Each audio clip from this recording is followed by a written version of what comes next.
Hi అండి. అందరికీ కార్తీక పౌర్ణమి శుభాకాంక్షలు. నిజం చెప్పాలంటే ఈ విషెస్‌తో పాటు నాకు చాలా హ్యాపీ అనిపించిన ఒక విషయం మీతో షేర్ చేసుకోవడానికి నేను ఈ వీడియో తీస్తున్నాను. ఇలా వీడియో పెట్టిన తర్వాత మీరు ఇదంతా కూడా వీడియో తీయాలా? ఇలా ఎందుకు జేస్తున్నారు? వ్యూస్ కోసమో అండ్ సబ్‌స్క్రైబర్స్ కోసమో ఇలా జేస్తున్నారు నాకు తెలుసు అనేసి మీరందరూ అనుకోవచ్చు. నిజానికి ఇది నాకు చాలా పెద్ద విషయం అండి. మీ అందరికీ చిన్న విషయం అయ్యుండొచ్చు. కానీ నాకు నా లైఫ్‌లో చాలా పెద్ద విషయము. చాలా ఇంపార్టెంట్ విషయము. అందుకే మీ అందరికీ షేర్ జేస్తున్నాను. ఆహ్, ఈ విషయము ఇలా జరిగింది అని నిజానికి నాకస్సలు తెలియదు. అలా తెలియకుండా జరిగింది గాబట్టి నేను ఇంత ఎక్సైటింగ్‌గా, ఇంత హ్యాపీగా ఉన్నాను. నా హస్బెండ్ చిల్డ్రన్స్ డే నా బర్త్‌డే అని చెప్పాను గదండీ! ఆ వీడియో గూడా మీకు షేర్ జేశాను. నా బర్త్‌డే సందర్భంగా ఒక మంచి విషయం అంటే ఒక మంచి పని చేశారు. అది చూసినప్పుడే నాకు చాలా అంటే చాలా హ్యాపీ అనిపిచ్చింది. ఆ వీడియోని మీకు ఈ దీంతో కలిపి షేర్ జేస్తున్నాను. మీరు చూడండి. చూసిన తర్వాత మీకెలా అనిపించింది అనేది నాకు కామెంట్స్ రూపంలో తెలియజేయండి.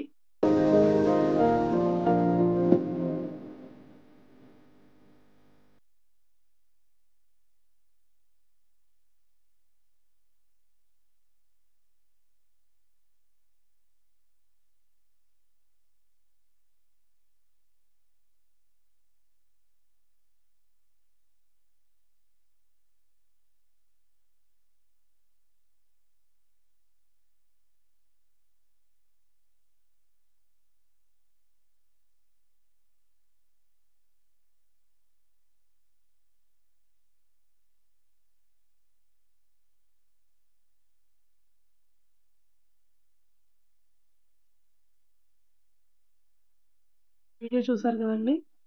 ఎలా అనిపించింది మీకు? నిజానికి నాకస్సలు తెలీదండి. ఇలా ఒక విషయం చేశారు, బయట జరిగింది అనే విషయం గూడా తెలీదు. చెప్పాను గదా! నా బర్త్‌డే చిల్డ్రన్స్ డే అని. చిల్డ్రన్స్ డే రోజు నేను అయితే నేను ఆఫీస్‌కెళ్ళిపోయాను. హాఫ్ డే నుంచి ఇంటికొచ్చాను. జస్ట్ ఇంట్లో గూడా కేక్ కట్ చేశారు. నేను ఇదంతా గూడా నా ఒక వీడియో షూట్ చేసి పెట్టేశాను నేను. అయితే నాకు తెలియకుండా నా హస్బెండ్ బయట వేరే వాళ్ళకి చెప్పేసి ఫుడ్ వండించి ఒక 50 మెంబర్స్‌కి ఫుడ్ సప్లై చేశారండి. అది గూడా నా పేరుతోటి. 50 మెంబర్స్‌కి మేము ఖర్చు పెట్టింది ఓన్లీ రూ. 1500 అంతే. రూ. 1500కి 50 మంది కడుపు నిండింది అంటే నాకు ఎంత హ్యాపీ అనిపించిందంటే, ఇక్కడ మనం ఎంత ఖర్చు పెట్టామనేది విషయం గాదండి. నిజానికి ఆ మనీ ఖర్చు పెట్టింది యుటిలైజ్ అయిందా లేదా అనేది ఇంపార్టెంట్. చాలామంది ఇప్పుడు ఫంక్షన్స్‌లో పెళ్ళిళ్ళకి వెళ్ళినప్పుడు, లేదంటే ఏదైనా సరే బయటకి సందర్భాల్లో బయటకి మనం చాలా విధాలుగా వెళ్తూ ఉంటాము. అంతెందుకు రెస్టారెంట్స్‌కి వెళ్తూ ఉంటాము. అక్కడ ప్రతి ప్లేస్‌లో కూడా ఫుడ్ వేస్టేజ్ అయితే చాలా అవుతుందండి. మనం వేస్ట్ చేసే ప్రతి అన్నం మెతుకు గానివ్వండి, ఒక టిఫిన్ గానివ్వండి, ఏదైనా సరే వేరే ఒక పిల్లలకు అంటే చిన్న పిల్లలకైతే ఒక ఇడ్లీ ఇస్తే కూడా కడుపు నిండిపోతది. అవునా కదా! మీకు మీకు కూడా తెలుసా ఆ విషయము?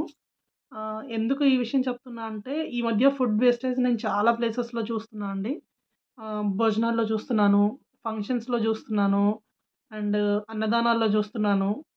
ఆల్రెడీ ఇప్పుడు గ్రేటెడ్ కమ్యూనిటీస్‌లో బయట ఇంకా చాలా ప్లేసెస్‌లో గూడా ఫుడ్ ఆల్రెడీ ఉన్నవాళ్ళు అన్నదానం చేస్తున్నారండి. లేని వాళ్ళకి అన్నదానం చేస్తే గదా! మనం పెట్టే ఫుడ్‌కి నిజంగా న్యాయం చేస్తున్నామనేది నా ఒపీనియన్. అంటే దానం ఇస్తేనే మంచివాళ్ళమా? లేకపోతే మంచివాళ్ళం గాదా? అనేది నా క్వెషన్ గాదు. ఇది ఆన్సర్ గూడా గాదు. అందరూ అన్ని పనులు చెయ్యలేరు. అది నేను గూడా ఒప్పుకుంటా. అంతెందుకు నేను గూడా జేయలేను. కానీ మనం కూడా ఏవో ఒక చిన్న చిన్న పనులు చేయగలుగుతాం గదా! మనకు చేతనైనంత చేద్దాం. ఒకటి ఫుడ్ వేస్టేజ్ చేయకుండా ఉండడం. 2 ఒకవేళ అవసరంలో ఉన్న వాళ్ళకి ఫుడ్ కానీ పెట్టాల్సొస్తే ఖచ్చితంగా పెట్టండి. ఈ 2 విషయాలు మాత్రం నేను చెప్పాలనుకున్నాను, చెప్తున్నాను. ఎందుకంటే ఇప్పుడు ఒక్కసారి నేను ఇలా ఫుడ్ ఒక్కసారి పెట్టినందుకే నాకు ఇంత హ్యాపీగా అనిపిస్తుంది. ఇలా ఎవ్రీ ఇయర్ చేయాలని నేనింక ఫిక్స్ అయిపోయాను. దానికోసం నాకు కావాల్సింది ఏదైనా అంటే సమ్ ఇష్టంగా నాకు కావాల్సినవి నచ్చి కొనాలనుకున్న ఒక డ్రెస్ కాస్ట్ తగ్గించుకుంటా నేను. ఒక 5 అంటే 2500-3000 డ్రెస్ నచ్చిందనుకోండి. ఒక రూ. 1000 1500తో సరిపెట్టుకొని ఇంకో 1500 నేను ఫుడ్ పెట్టడానికి యూజ్ చేస్తా. అలాగా ప్రతిదీ గూడా తక్కువలో తీసుకోమని గాదు. మనకు నచ్చింది ఎలా చేయాలో, ఇన్‌సైడ్‌లో నచ్చినయి గూడా చేయాలి కొన్ని అని నాకు తెలిసింది.